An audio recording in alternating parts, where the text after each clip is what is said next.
Okay, hello. Welcome everybody to the long delayed but newly live and also remote CGT PLF Fellows event. So I'm very pleased to welcome you all both digitally and in person. My name is John Ahlquist. I'm a professor here at GPS and I also direct the Pacific Leadership Fellows program. So let me tell you a little bit about the program and then I'll introduce our speakers and moderator for the evening. So the PLF, the Pacific Leadership Fellows Program, is part of the Center for Global Transformation, which fosters sustainable economic growth in countries of the Pacific region by bringing together the worlds of academic inquiry and policy analysis. The center sponsors the PLF program, which hosts leaders from the region to be in residence here at GPS at UC San Diego.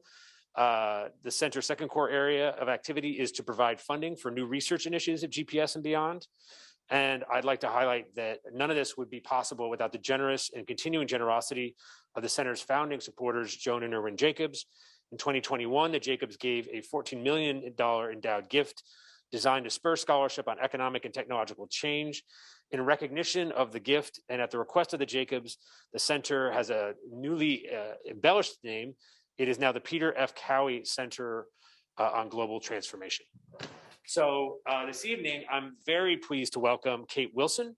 She is the CEO of Digital Impact Alliance, an NGO that advances digital inclusion to achieve sustainable development goals so that all women, men, and children can benefit from life-enhancing mobile-based digital services. Prior to DIAL, which is the acronym, Wilson co-founded and led the Digital Health Solutions Group at PATH, the Seattle-based international health organization driving transformative innovations to save lives. Wilson held diverse senior roles in the commercial software sector and international trade at Microsoft, Intel, General Electric.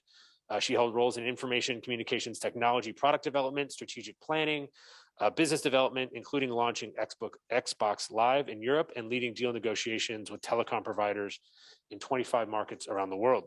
She holds an MBA and an MA in South Asian Studies from the University of Michigan, Ann Arbor, and a BA in International Relations from William & Mary. She's worked in more than 18 countries across 3 continents, including more than 9 years in South Asian economies. So welcome, Kate. Our moderator this evening is going to be Dr. Caroline Freund, the new Dean of GPS, and we'll get to know her over the coming events. She is and has a long and distinguished career as an academic economist and a practitioner. She joined GPS from the World Bank, where she was the global director for director of trade and investment and competition.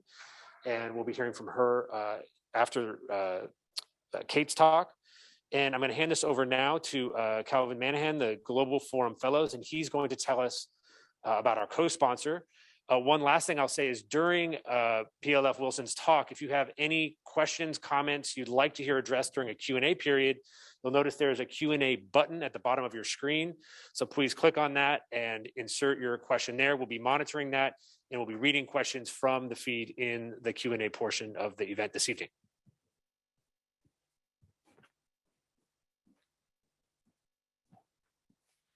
So hello, everyone. Thank you for coming and welcome to Global Forum. We're very happy to co-sponsor this event.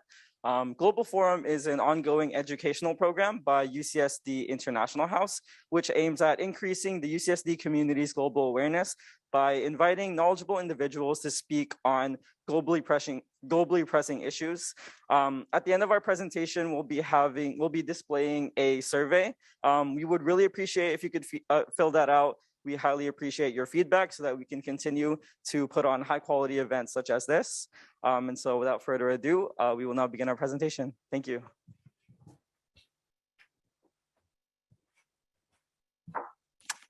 Thanks, everybody. I always think it's interesting when you're sort of prefaced with being a high quality presentation before anyone's ever heard you speak. So hopefully I will deliver on that. Dean Freud, Joan and Erwin Jacobs, Dean Emeritus Peter Cowie, Professor Graf Ziven, Professor Ahlquist, and all the UCSD board members. Thank you all so much for having me here. We first started this journey together almost 2 years ago, so it's kind of interesting and exciting to be here. This is my second in-person event in almost 3 years, which seems somewhat unheard of. The quality of your staff, the brilliant people I have met over the last 2 to 3 days, the beauty of the location in which you sit have all just been amazing. And it is wonderful to be here.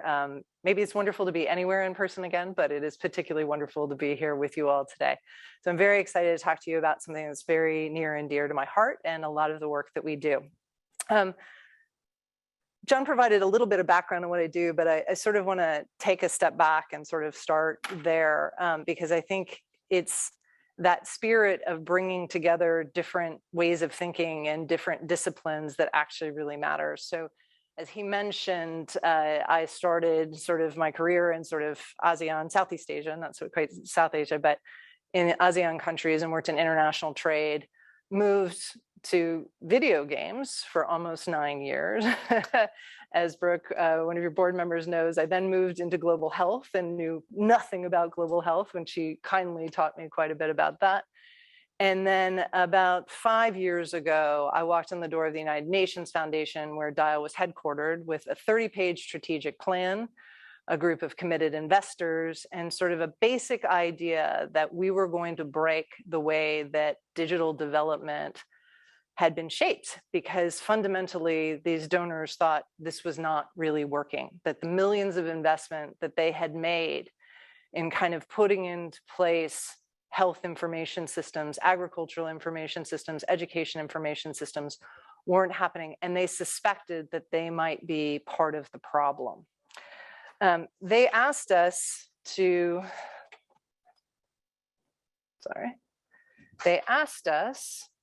to look at a very simple thing. How could we ensure that everyone, everywhere, could actually get access to basic services and use the power of digital technology and data essentially to revolutionize that? That is something that has, something that has the power to actually change the way in which we reach every person on the planet. Now, standing here in California, it seems kind of like, okay, that seems easy, right? My joke is 30 years ago when I was in business school, I kind of laughed at why people had a cell phone. Today, I probably carry 5 to 7 sensors on my body every place I go. Yet the reality is that 2.9 billion people in the world have never meaningfully connected. We have 37% of the population of this planet who have never actually gotten access to the internet. So this is not sort of an esoteric problem. We are fundamentally, as a society, leaving people behind. And we need to figure out new ways to do it. And I believe that digital technology and data are the fundamental tool to allow us to do this. I love tech. I've worked in it for decades, but I'm not fundamentally so enamored by the tech that I don't believe that what the tech serves is actually more important. Host of the UN Foundation, as I mentioned, we have a simple approach. I call it a think, do, replicate tank. We start with a basic problem, look at challenges that exist. Why does open source software not scale? How can mobile network operator data be used everywhere on the planet to answer some simple questions? We dig into that research, we figure out, why has this never worked?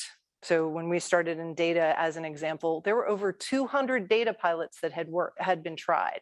Everyone knew that mobile network operator data could work, but nobody had successfully scaled it to work in program after program around the globe.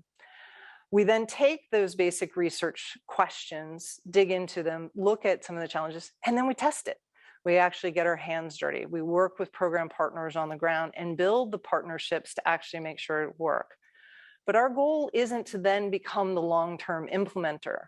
Instead, what we do is actually document, develop the toolkits, and understand how we can replicate those to actually teach other people how to do it. It's very much along that old adage of, you can teach a man to fish, or you can fish yourself. And so we spend our time trying to teach people how to fish for themselves long after our project ends. So I wanted to talk today about one of the central questions of our time. And that's really about how we're using all of that data that we're producing. 90% of the world's data has been produced in the last 2 years. I mean, just think about that. Add us all being at home, that probably didn't help. We have this fundamental question about how we're going to use it, should we use it, and the consent around it, and how do we balance the problems with it, as well as look at the opportunities that it provides.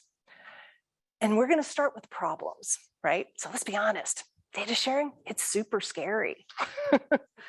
We're increasingly connected, but we're increasingly concerned. Who has my data? What are they doing with it? How do I get choice over it? And there are no real answers to that. I will ask everyone sitting in this audience in front of me, how many of you have actually read an end user license agreement from beginning to end and then actually paid attention to all the legalese? I'd hazard a guess that most of us have not.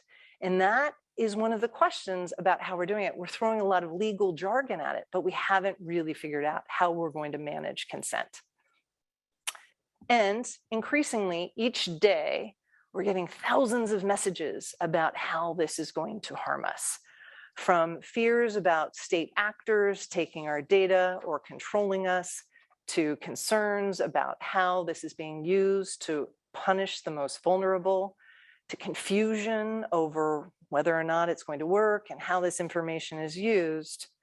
The message overwhelmingly is one of fear, confusion, concern, and it is making us increasingly challenged. You add in a global pandemic, which kept us all at home. I was looking this up before this talk.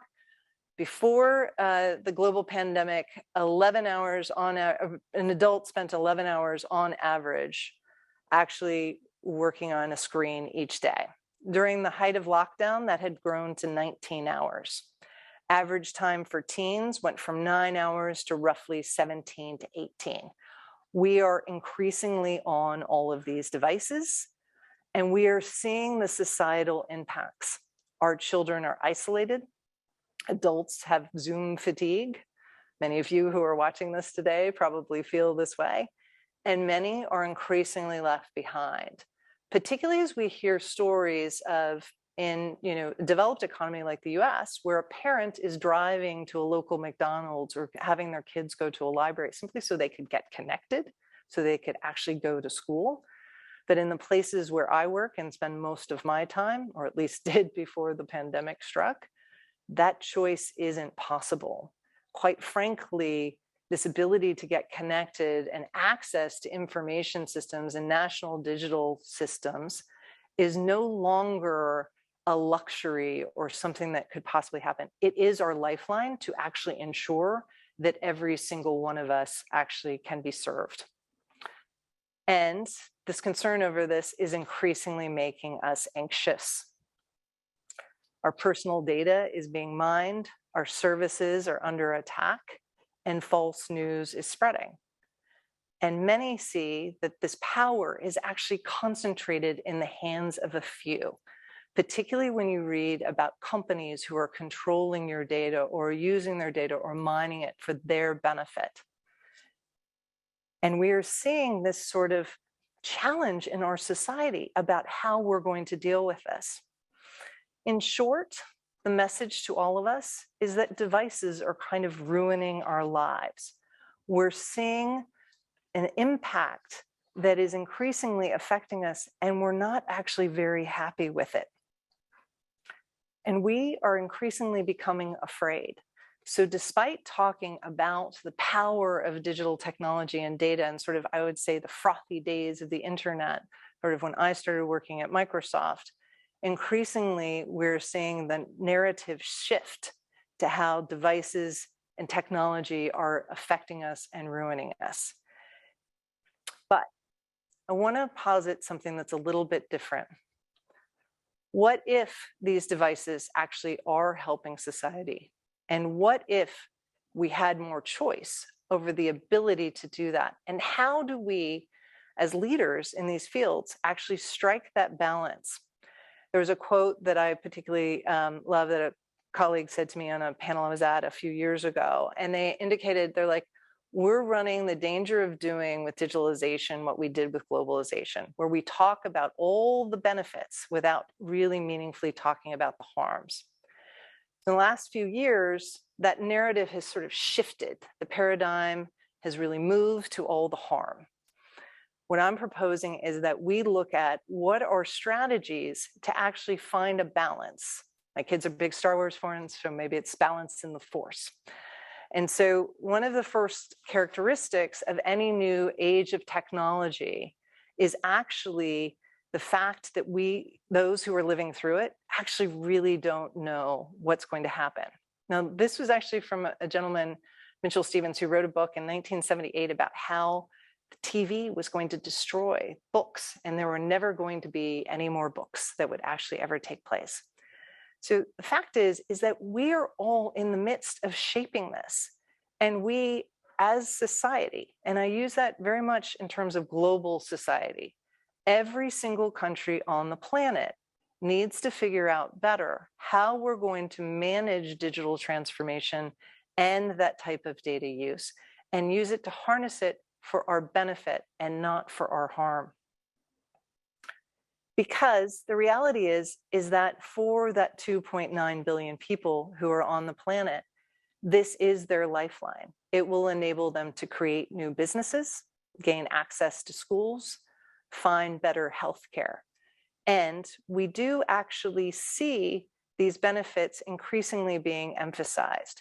So this is from a few years ago, but I pulled these out because it was really talking about how people could use data responsibly and how the Internet of Things and IoT devices could actually improve a number of one of them.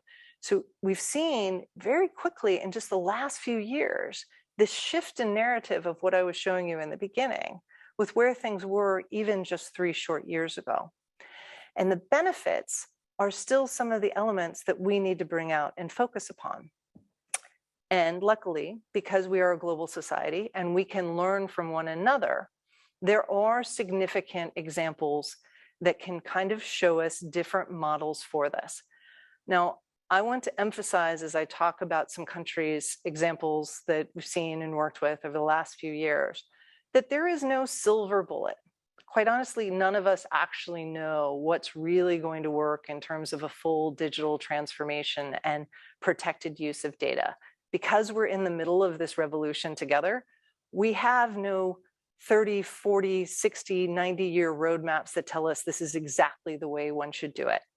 In fact, I was talking to one of your colleagues today, and he was asking me, what is your definition of digital transformation?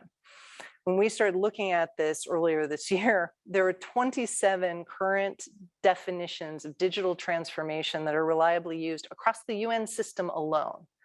There's over 1,200 indicators that measure progress. So he asked me, how do you actually measure whether or not this has really occurred and has occurred in a good way? There is yet no answer. So perhaps a school like UCSD can help us figure some of those things out. So I want to talk first a little bit about Estonia, because I think it's a really interesting model, in part because when COVID hit Estonia, within 12 hours, every citizen service had transitioned to an all online mode. Born out of, sort of the collapse of the Soviet Union, they started with heavy political will. They implemented a digital ID. They emphasized interoperability, where they do not build all of the systems, but instead allow others to do so. But they put in place a system of consent and trust between they and their citizens. So citizens actually came in and helped design what this system should be and how it should serve society.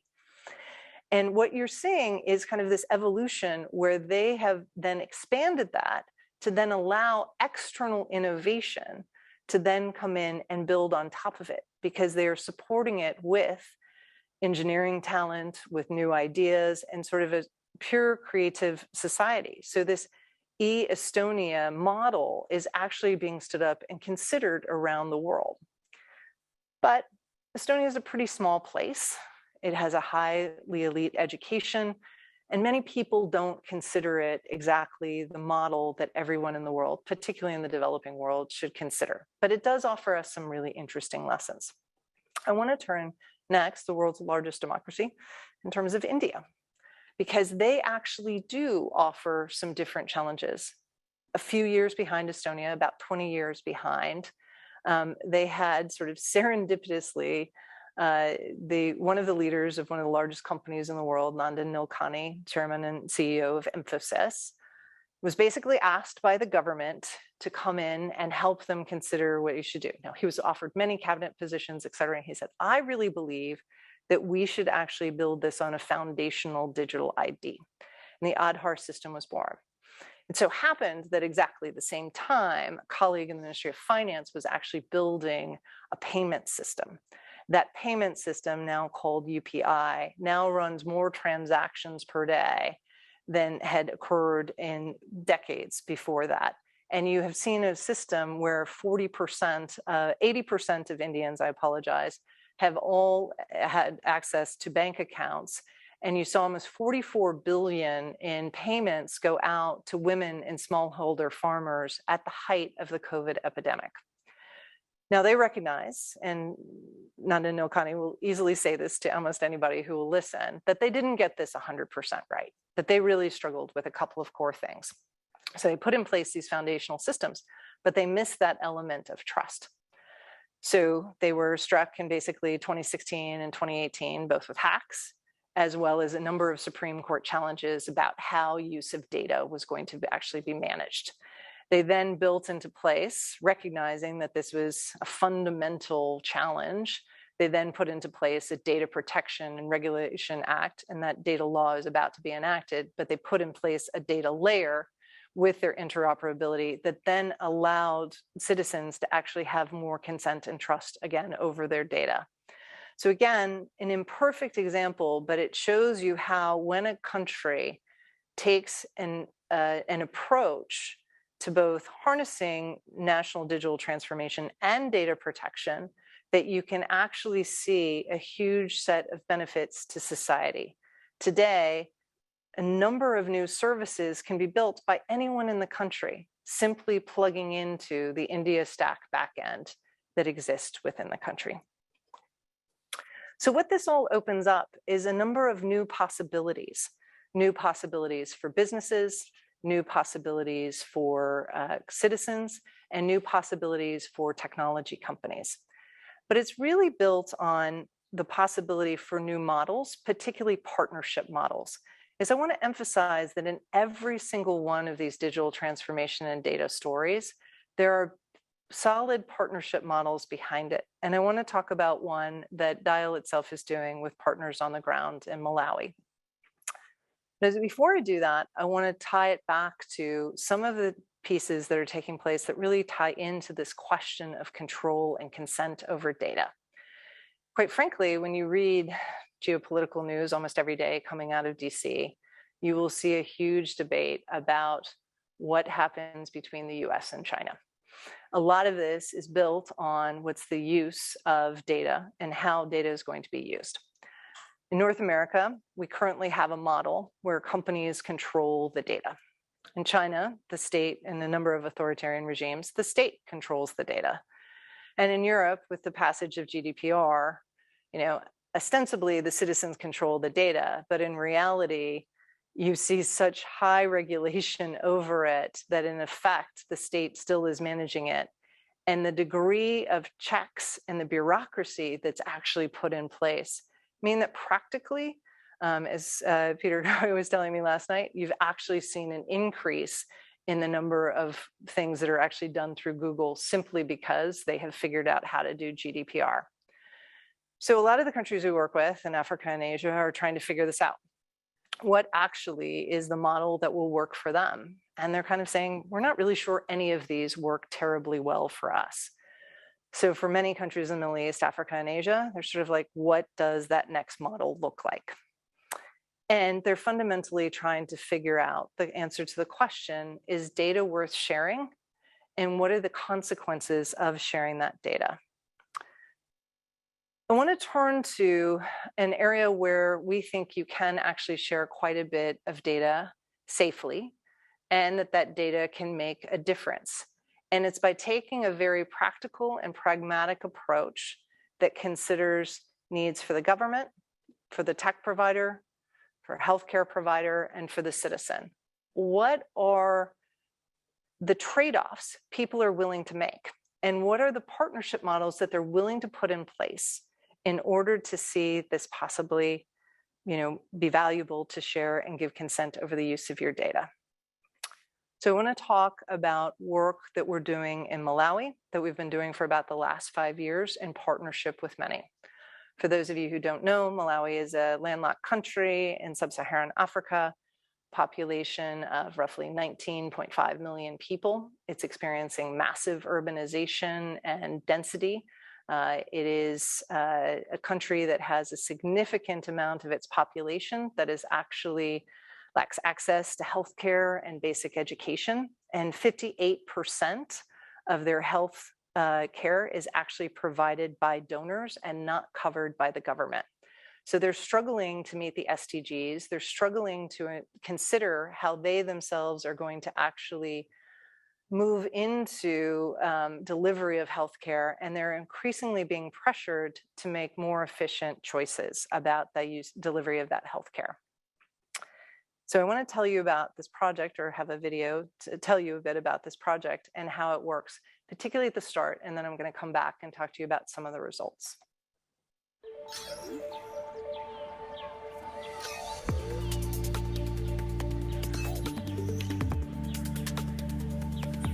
The problem is that people are placed far from health facilities. Some travel very long distances, as far as 200 kilometers, to access health services.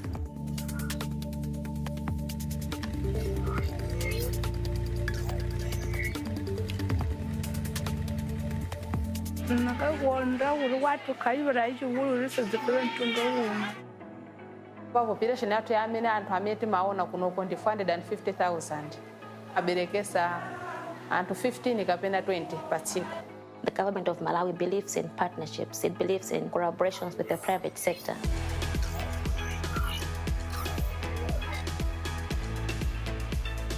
One of the biggest struggles is understanding where the population is in Malawi. There's been rapid population growth over the past decade. Using this mobile data will help us to maximize as we plan where we will construct new hospitals and locate health posts. This kind of partnership is important because the ministry is planning to construct 900 new health posts within the next 5 years. So as people are moving around, they move with their phones, and the network is able to tell us where the people are. It means we'll be able to put a health post nearer to the people that need to access those services. That, in terms of health service delivery, can help to reduce the disease burden. It's something that's already being collected through the private sector, not something that we have to pay a lot of money to go out and replicate over and over again. And also the benefits are widely diffuse across many sectors. This project is a collaborative initiative of the Digital Impact Alliance alongside implementing partners, the Ministry of Health, Cooper Smith, and mobile network operators. The project has also had concurrence from the Malawi Communications Regulatory Authority. As a regulator, our main role in this project for data for development is to balance the needs of consumer protection, especially privacy, as well as trying to promote innovation and the use of data in development. This project is not just a one-off project. We believe that there's a lot that we can do with this data. Going forward, we can even use it for vaccines. There's a lot of opportunities, not just for the health sector, but across all types of public services in agriculture for targeting extension workers, in education for where you place schools and how you design curriculum, and many, many other sectors.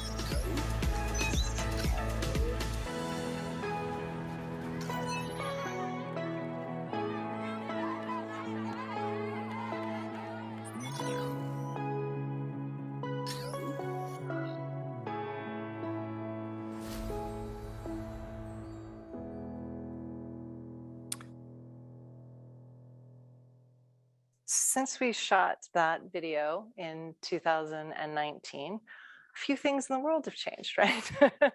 So the government first answered that central question.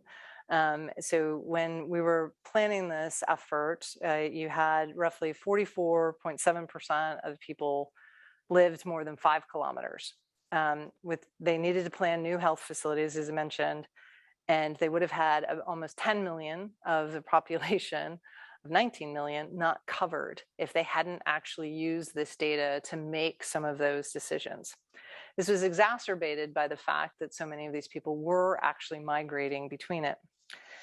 Because of the data that they used, and it was not just the mobile network operator data, it was facility data, it was census data, it was some GIS data, but it was sort of building a layer cake approach to actually taking smart data analytics and then understanding how to layer it together. They were able to build an optimized location for almost 900 new health facilities. And that changed it from 40% of the population being covered to 95% of the entire population being covered. But that wasn't all, because the Ministry of Health, after they first got a view of this, decided that this was a really powerful model for them. And so they then took those data insights and data analytics and made it available to every single provider, NGOs, governments, multilateral institutions, to actually use those data analytics and use them to optimize for health projects.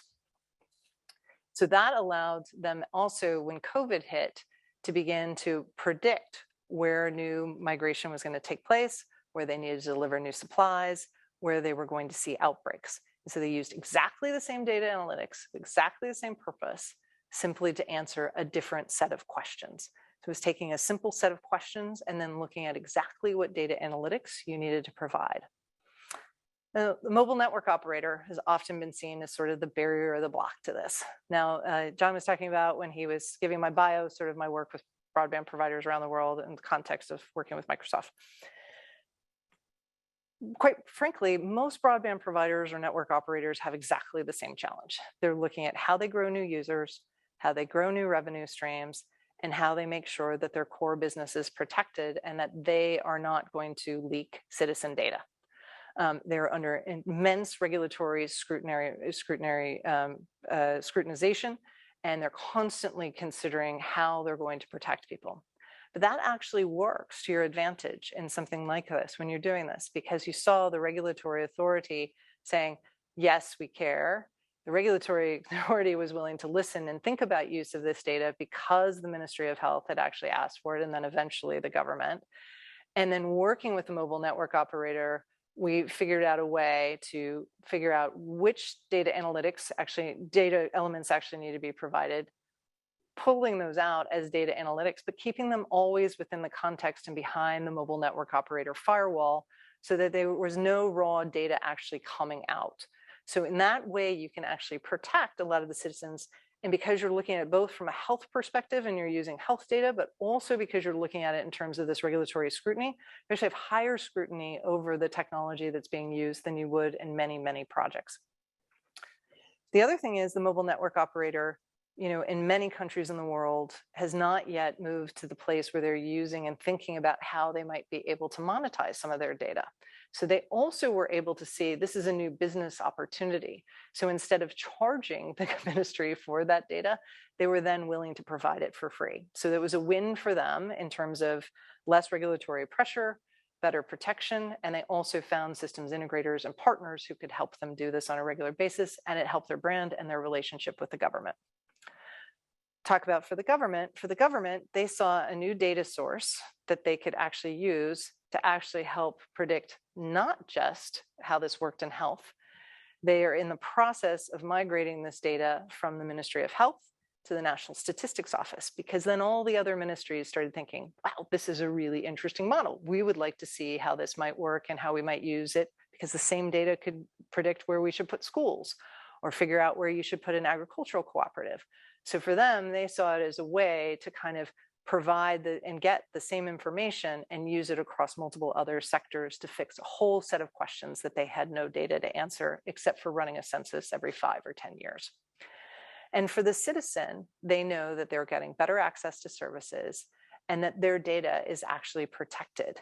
So they're seeing that there is a way for them to actually be able to benefit from the system of sort of sharing the data.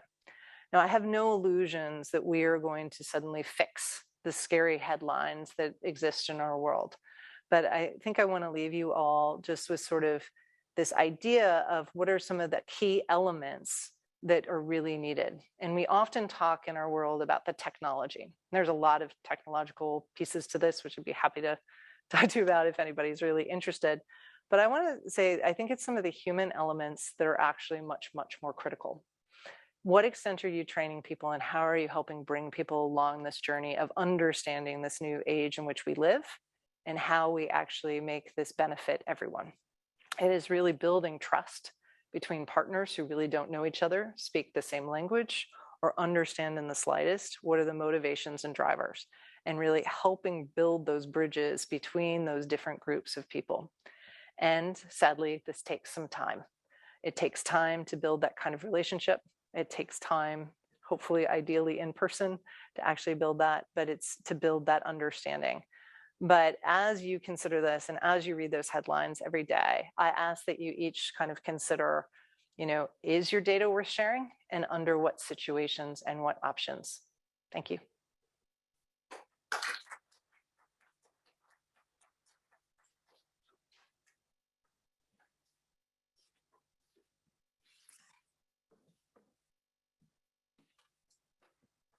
Thank you very much, Kate. That was fantastic. I think we'll move now to the question and answer set part of the program.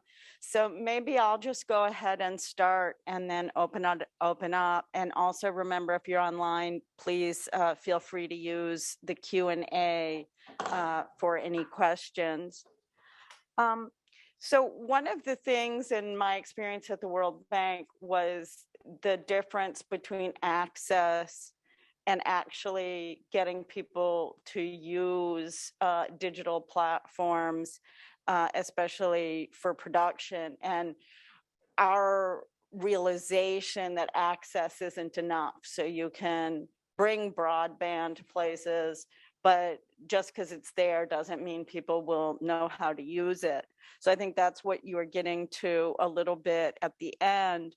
Are there examples you've seen in countries of this kind of training, trust, that can enable them to leapfrog and move quickly to using it, that you think work particularly well? That's a really interesting question. I think I might have a bit of a roundabout answer. At first, I couldn't agree with you more about sort of access is sort of a necessity, but not, but by no means sort of a silver bullet to essentially address it. In fact, of that 2.9 billion people, probably I was trying to find the most recent stats from the ITU this morning, but I couldn't. But we're finding that roughly 50 to 60% could technically get access, but choose not to, generally because of affordability, awareness, adoption. And in fact, you saw in sub-Saharan Africa a 19% jump actually in connectivity during the pandemic, because it became so essential to that. This is not a scientific, I would really doubt my confidence interval on sort of the part of the rest of the answer. So sort of more Kate hypothesis, but I think that one of the main challenges to that sort of adoption has to do with the relevance to how it's going to improve anyone's human life and their sort of awareness and ability then to do it. And so when you're seeing people be challenged to get on, much of it is tied to sort of, is there a set of applications and services that are actually going to directly benefit me? And so where you were seeing growth in India, or growth in Indonesia, or growth in Estonia, or in a host of other countries, was when it was tied to, and this is why we sort of talk about those foundational layers of digital ID and payments, is that when it's tied to your ability to actually get a bank account or get any sort of identification documents that then unlock a whole host of other services that were not possible before. And I think it was the growth in Indian bank accounts, had gone to 80%, but when they first started was like less than 35% of the population. And so I think that it's sometimes we make this very complicated and we want to talk about like the 50 reasons that nobody will do it. I mean, I sort of am pretty simplistic of Maslow's hierarchy, right? You know, if you make it relatively easy, you roll out a systemic program that actually covers a population, and you invest in kind of that basic infrastructure and unlock an innovation ecosystem where other people can provide value-added services that you wouldn't even think about. It tends to work, and that's probably because I come from sort of a technology platform company where that's sort of the model that has worked for decades. Yeah, that makes a lot of sense. I mean, it's about incentives. So, and usually if there's some sort of money involved where people are receiving cash transfers or something like that, you get people to sign up quicker. I guess the other issues around coordination, that on a lot of these platforms, you need many people on for it to be valuable. So you somehow have to encourage people to join up at once for the network effects to be positive. Let me ask about a sort of geopolitical issue in this space, which is there are many different standards out there. And there used to be kind of a race between the US and Europe to get their own standards adopted around telecommunications. And now, of course, China's joined that race. And in terms of investing in developing broadband, as well as even the devices and so forth that people are using. And then I imagine the systems as well because of access to the data and so forth. And how has that affected any of your work directly, or how do you see that playing out? It doesn't affect our work directly, but we're, I guess, deeply engaged in it on the sort of think side of the think, do, replicate, think. So over the last 4 to 5 years, you've seen a tremendous growth in, particularly in DC, and sort of US policymakers' concerns about Belt and Road Initiative and the depth in which they're investing people, time, systems to sort of block and counteract both cybersecurity threats as well as the growth in infrastructure. This has led to a number of announcements, including from Ambassador Powers at the Summit for Democracy in December, about how the world was going to focus on sort of a charter for digital public goods that was really built on sort of shared principles with European allies. You saw last summer an extensive report chaired by Eric Schmidt from Google of the National Security Commission on Artificial Intelligence and what was going to needed and what the US needed to do. And you see the European allies joining together with the US in many ways, but also still perhaps a little concerned at the depth to which the US will actually incorporate and move in that direction. And so they're in the midst right now, for those of you who aren't tracking it, I was on it the last 2 days, but in European Union and African Union joint partnership. And so they have formed a data for development hub.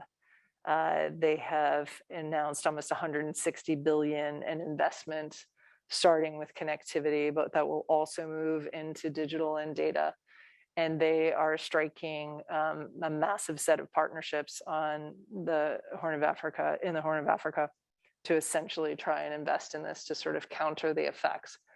I think that one of the things that people are trying to look at is the depth at which they can build things on sort of a shared set of principles that is tied around citizen empowerment and this consent, and almost a different model. But each power basically brings its own sort of approach that already formed it, which is why I had that different approaches to data. So it will be interesting to see if they can kind of thread the needle between those and find a way to truly work together. I'd add to that also the depth to which the UN Secretary General Guterres is really focusing on and putting digital at the heart of his agenda, starting from his high-level panel on digital cooperation that he co-chaired with the Jack Ma and Melinda Gates co-chaired, to the roadmap that has taken place, and now his global common agenda, which puts at the heart of it digital inclusion, safety, protection, and a set of shared principles. So I've never seen more, I mean, I've been, I suppose, working in sort of that intersection of policy and tech for 14 years or so, but I have never seen more activity around it than I have in the last 4 years or 3 years. How it will actually turn out, I think, is still a huge question.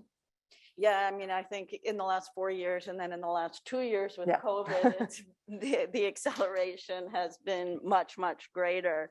And it's interesting the way you compared the different areas and kind of who owns the data. And I was thinking, you made the point about China and the state and US and companies.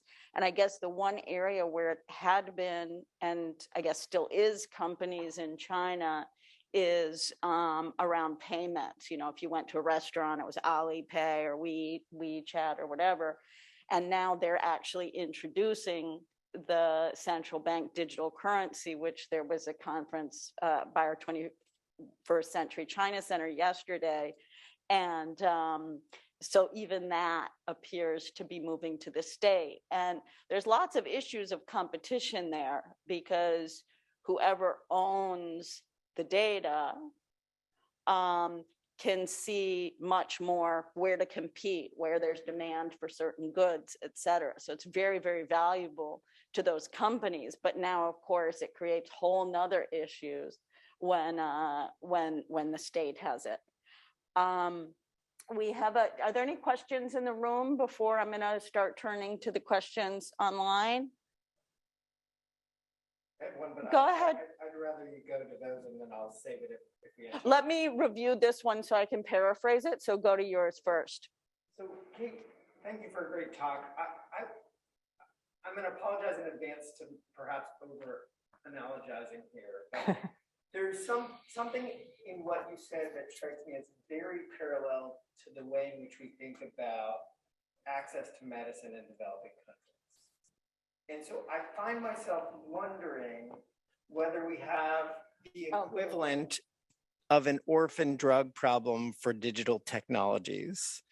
And I can kind of convince myself we do, and I can kind of convince myself we don't. But let me unpack a little bit more what I mean by that.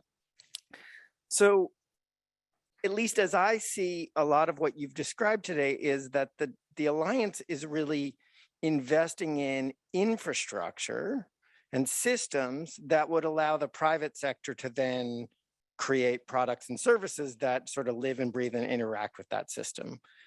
The private sector is going to create those services when there's rent to be extracted, when there's money to be made. And there is almost certainly demand for services across the developing country, across the developing world, in which there is plenty of demand, but not an obvious way to make money off those services. And so we know this in the health context. We don't invent drugs that predominantly affect poor people in poor countries because we can't make money selling those drugs. On the other hand, that's partly because it costs so much money to create a drug. And it seems to me the barriers to creating a new digital technology, at least in a financial sense and a capital sense, are much lower. So I wonder if you would just comment a little bit on where you see that tension, and are there subsets of the private sector market where you think like the incentives are aligned and there's enough money on the table for that to happen, and where there's going to need to be either philanthropic investment, government investment, or at least nudges to get products to market? No, great question. And it's almost like you read some of our stuff. It's incredible. So remember how I started the talk and I said, this is probably the one job that sort of my strange background kind of makes sense on. So part of that comes from the broadband side. Part of that comes from when I first started at Path, I started sort of a strategy and business development role in a vaccine group, actually. And so I was there at sort of the early stages of shaping of advanced market commitments and the formation of Gavi. So for those of you who don't know, Global Alliance for Vaccine Initiative basically helps aggregate market demand for vaccines that most developing countries could not afford, bounded by the level of income of that individual country. They then negotiate rates with large-scale vaccine providers. And the ability to do that accelerated the rate at which vaccines entered the developing world in comparison with pre-growth. So for those of you, if you like geeky vaccine stuff, I do. Sort of rotavirus, which is given to every kid basically on the planet, and it's also the #2 killer of children in the world, basically was the first vaccine to be introduced in the developing world at the same time as the developed world. And previously that lag had been almost 20 years. It was not a new technology. It was changing, as you said, the business model that would actually make that possible. And it was essentially saying you have a few concentrated market actors, you're going to guarantee them a floor for their product. It's a high fixed investment up front, but relatively low marginal cost basically to deploy it afterwards, right? So we actually did research on this because I was super obsessed with this as a question. It's kind of the same, but it's kind of different is sort of and it depends on what type of technology you're talking about, because access economics, so the connectivity, works quite differently than software economics, which works differently than hardware economics. So it's not sort of a perfect analogy. But what we found when we did this research, because it is called like, what did vaccines teach us about, technology, or like, what would it offer us? What we found was that one of the mechanisms that was really important was actually pooled procurement. And so it was actually the ability to actually have a pre-qualified list of what technology worked, and then have that be a more winnowed set of technology choices that one could look at that would actually deliver against a set of requirements. And so in consequence, some of the things that we do at Dial, and so we don't build things, but we sort of help, mostly don't build things, right? And mostly sort of like look at research policy questions and then kind of help roll them out. So we did a couple of things. So one, we do a significant amount of advocacy work on procurement and sort of testing procurement work and how to change procurement and think about procurement of digital technology, because in most countries, including with the World Bank, actually, including in most countries in the developing world, like they may know how to procure a bed net, but they actually don't know how to procure digital technology. It's quite different, right? So to try and help with that very practically, we looked at sort of how do you bring together actors to pool financing, both private sector financing and public sector financing. And so we're sort of in the middle of doing that now to try and mobilize financing for a lot of open source products that are actually used. And then we have built a catalog of digital solutions, actually to find what even exists, because there are thousands of products that already exist that work in digital development and are in projects that Brooke and I work on every day. And no one can find them because we have no idea where they are or how to find them. So we actually, I call it sort of our Yelp for digital development, kind of have built out this product catalog that essentially makes that more discoverable. And then different groups, different donor groups, the World Bank is thinking about it, are considering using that as an ability to discover it. And the next step, which is what's so critical, which is tied to this, is what actually does work. And how do you evaluate what works, which comes back to sort of your standards question of what set of standards are you going to evaluate what works? And then how are you going to pick which products actually should be invested in more than they have been to date? Great. Thank you. And the question online is an interesting one. It's about security and how you're thinking about security when you have these new sets of data in developing countries. Because there's so many different ways to attack systems and so many users vulnerable to attack, such as phishing, that good security would be important to go along with the development of digital platforms and data and using the data. So just security, cybersecurity in general, what's your thinking on that? Yeah, so the question touches on a couple of different types of security, so I think we kind of need to break that down. So in the work that we have been doing, primarily sort of like on the mobile network operator side, that's deliberately why we leave things still behind the firewall. So we're not bringing out raw data. And in fact, that was a big part of kind of how we were doing it, so that we weren't bringing out things that one could then attack. So then the mobile network operator is obviously responsible for their own security. And so we then looked at, and did multiple reviews and with different humanitarian orgs of how we were actually dealing with data privacy and security in that context. So there's that answer. As it fits on sort of national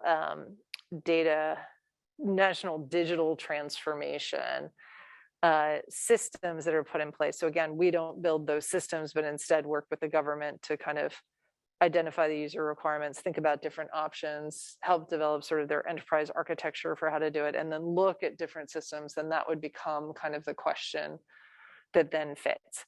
I mean, I think the reality is that no one, there was a recent hack actually of the ICRC, which is probably held up in sort of the development and humanitarian as one of the better agencies in terms of protection of data. There was a hack a year or two ago of USAID, a contractor.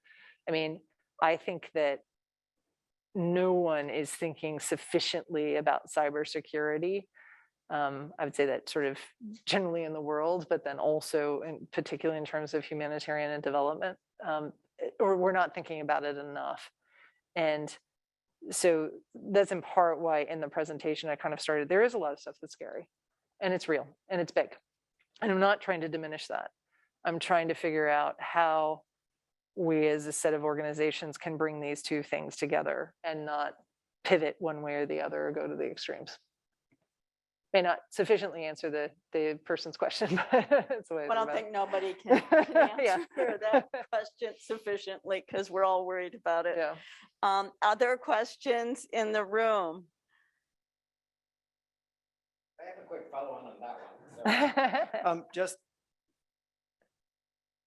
embedded in that security question. So cybersecurity, we kind of imagine like some nefarious character, like somewhere ensconced in some building, hacking into my system from the outside. But there's a political institutions question here also, which is, sure, I have an enlightened president right now who's trying to digitally transform our economy and our society. And yet I don't know that I believe in the political institutions well enough that the next person that replaces him or her will use those data for such noble purposes. Yep.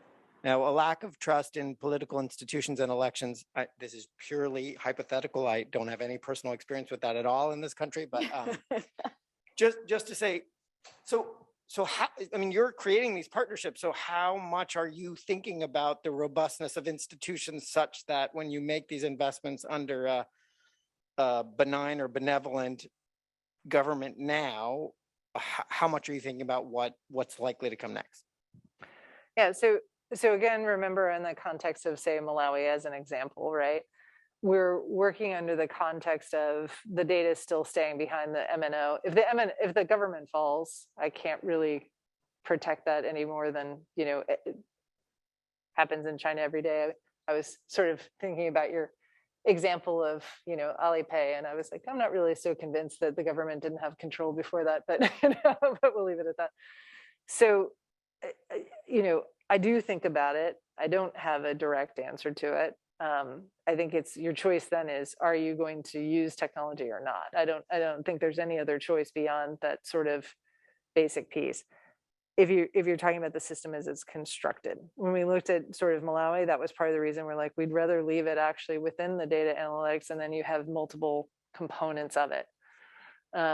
As technology evolves, there are different solutions and components and keys, most notably in blockchain, that will actually help solve aspects of that. But there's still, I think anyone who comes from technology, I'm like, any system can be hacked and will be hacked, no matter how good it is. It's just how fast you can actually respond.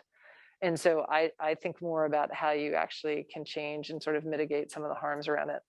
And then the last piece on sort of the change in a government, and this ties to the national digital transformation. So again, not sort of that specific system example of Malawi, but sort of a national digital transformation. I mean, that is actually the case of what took place in India. I mean, there's, many people in my team would even be like, why do you use India, right? There's significant and notable challenges and significant questions about how that data was going to be used or how it was used. What I find particularly compelling and empowering about that still as an example is actually the extent to which the court system was brought in, the extent to which they then built it in, and the extent to which this data locker now technically holds your data in a way that allows a consent layer that is different. That does not solve for everything. And as a colleague of mine recently who spent, a number of years in Afghanistan when the US government pulled out, I mean, it was a huge problem. It was a huge problem for humanitarian. It is the problem of our time, but I am not probably the person to give the smartest or best answer on it. I just think about it and try and figure out ways to mitigate it as best I can. Yeah, I mean, data is the new gold, and who controls it has the power. And so I think that's the danger if we don't trust those in power. But I think this is in part why I want to find that fourth way, right? So what's the fourth way? Because those three aren't really working. And so I think about it as like participation, agency, choice, and sort of trust. And so some colleagues, they have a sort of what we call a pact framework that basically is like, how are you actually going to build that into the new systems of the future? And so that's sort of the model that we're advocating for which these new systems are being designed and built. And there's one final question, and then, or did you have a question? No. And then we'll close. Just about financial technologies and whether you're doing that in any of your work or digital currency platforms, anything to do with financial technologies for development. So we don't directly lead the ID programs or lead sort of the digital payment layer that say in the same way that the World Bank might when they work with colleagues in countries. Instead, we work with governments who are trying to figure out exactly what systems they need to put in place when, and then would offer them alternatives of what systems already exist that would fit their needs. Excellent. Well, thank you very much. I realize now we went a few minutes over, but this was great. And it was so nice to all be back in a room and have these discussions. Thank you very much, Kate. Thank you.